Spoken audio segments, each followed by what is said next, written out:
I could look at that for hours. I have looked at it for hours, and it's very inspiring. Whenever I'm thinking, man, these trees, it's getting hard to cut them down. You know, my hands are sore and blistery. Right. The tree's falling down on my toes. It's not fun. Yeah. I take time out, I look at this picture, and I take it back in. I'm like, look at the bears. Look at the bears. They take it from perspective.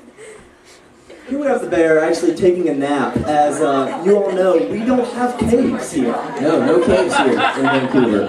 Yeah, so the bears have to sleep on the benches that we provided for them. And do they complain? No. No. I've never heard a bear complain. I've only heard a bear make bear noises. Never have I heard a bear say, hey, you know, this park bench is kind of hard. The sun is kind of bright because, you know, we have winter games at night. Right. And bears also sleep at night. And so they sleep during the day in the hot sun and warm fur. Yeah.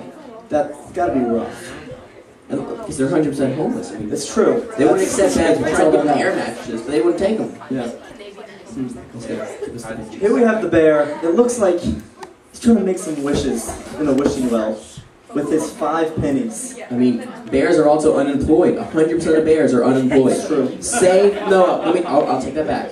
98% of bears are unemployed, as opposed to the slaves that we have in the circus at the moment. Right. It's sad. That is sad. And do we ever hear about a bear trafficking? No. No. No. Never.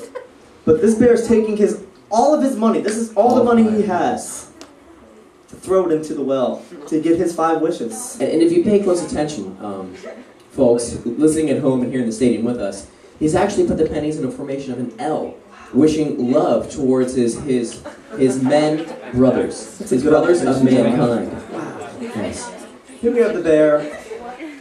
He's sitting on the bench, and as you can clearly tell, he's by himself. And this is a bench built for 2. This is a bench built for 2, and he's obviously sitting to one side, hoping and wishing that someone would come sit beside him. Or maybe even in his velvety, soft lap. I mean, bear fur is very soft. It's very soft. And it's very If comfortable. you ever have a chance to touch a bear, I would. They're not going to harm you. No, they may even give you a warm pat on the back. Yes, they love you. They do. It is. Here we have the bear. It looks like we have an outside toilet. Yeah, they're not allowed indoors. No, because of our hatred, mankind's association of bears and meat-eating animals. Right. It's ridiculous. I have not seen a picture of this bear eating meat this whole time. I've hung out with some bears many times for dinner, Yeah. and all they eat are berries, salmon, and occasionally severed something. I'm not quite sure what. I don't know what it is. I think it's a berry, a very The large bears, berry. they really appreciate these bathrooms we provided for them because most people think, bear just uses the woods. No, bears are very private creatures. Yeah, and unfortunately, in the woods, all they have are scattered trees, not providing the necessary privacy. Right. See, thankfully, we've been able to provide them some sort of amenities. Some sort, right. But and they don't complain. Like I said, they're very sacrificing. The martyr of all the animals. Yeah, that's true. Here we have, wait, what? I don't even see a bear in that picture. Bears are very well camouflaged, but I think you may have just gotten sold a picture of some leaves there. Yeah, I'm not sure. I can feel the presence of the bear, but... Yeah, I feel a sense of the cunning and the kindness and the giving nature of a bear coming from this photo, but I do not see a bear. A bear in its natural habitat, you can't even see him. It's crazy. Very well camouflaged. I mean, you might not know this, Alex, but there have been times in the Revolutionary War where we called upon our allies, the bears.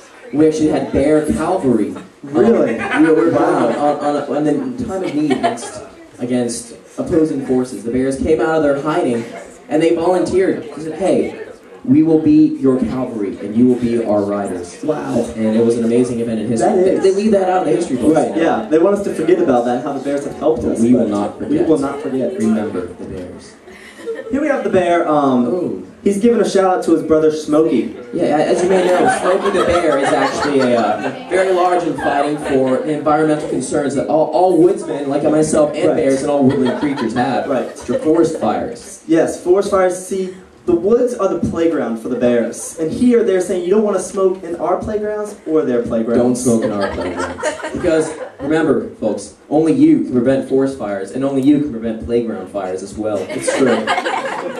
Here we have the bear reading, oh wow, that is... That's a book that changed my life. How did it affect you? Antelope Country, one of my favorite books of all time.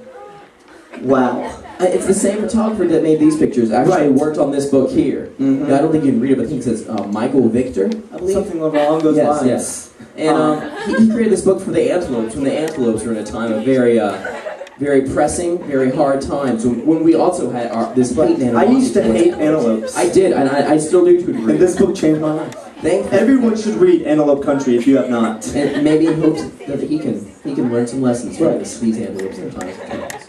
Here, this is sad. This angers me. It does. This is a very pressing issue. Hurts my heart. As you can see, the bear is not even allowed inside of a bookseller. Yeah. I mean, he's not going to maul the books. No. Quite obviously, he loves He loves reading. Look at He'll that. eat the books with his They eyes. should change the name to Bears. Bears and Noble, yes. Bears and Noble. And to show their love and their acceptance of our bear brethren. Yeah, they really should. It's sad. Maybe this photograph also. We should compile a book with the author to inspire others to leave their hate behind when it comes to our brethren. Love bears. Yeah, this really just sums it up here.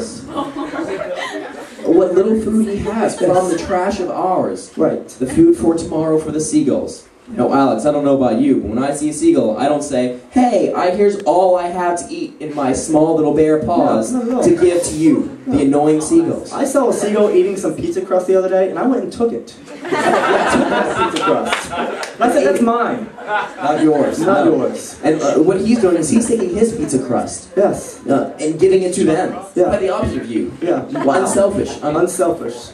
I mean, I don't know about you, but I'd eat a seagull before I give it food. Right, I would too. But no, not the bear. Not the bear. Giving all he has. I think in summary we could say that the bear is a very kind animal. Yes. Very loving, a martyr. And you should all, next time you see the bear, and the bear comes out here, I don't want you to be scared of the bear. I don't want you to boo the bear. No, I want you to cheer for the bear. Love the bear. Yes. Show the bear. And you know, he has nothing. He is homeless. He is cageless, penniless. All he wants is a little bit of a cheering on and a loving We need to kindness. care for the bear. Care for the bear. Thank you. This has been a presentation from John McLaughlin. And Alexander Hamilton Wilkes Booth. We hope to see you all next week for this year's 2010 Vancouver Bear vs. Man Olympics. Thank you. Have a great night.